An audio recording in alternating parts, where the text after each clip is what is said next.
यानंतर आपले मनोगत व्यक्त करण्यासाठी येत आहे श्रावणी सांगळे 8वी ब.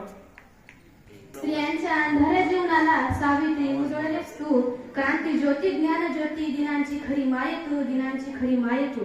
आदरणीय प्रमुख पाहुणे, माझे मान्यवर आणि शिक्षक वृंद आणि माझ्या प्रिय मित्रांनो, आज मी आपल्या समोर क्रांतीज्योती सावित्रीबाई फुले यांच्याविषयी काही शब्द बोलणार आहे.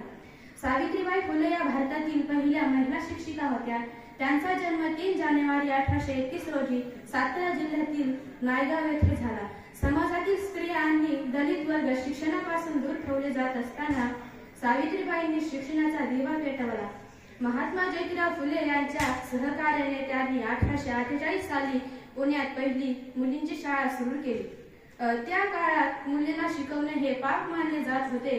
सावित्रीबाई शाळेत जाताना लोक त्यांच्यावर दगड शेण फेकत, पण तरीही त्यांनी हार मानली नाही. सावित्रीबाई फुले यांनी स्त्री शिक्षण, विधवा पुनर्विवाह, अस्पृश्यता निवारण, स्त्री स्वातंत्र्य यासाठी आयुष्यभर संघर्ष केला. त्या एक उत्तम कवयित्रीही होत्या. काव्य फुले हा त्यांचा प्रसिद्ध काव्यसंग्रह आहे.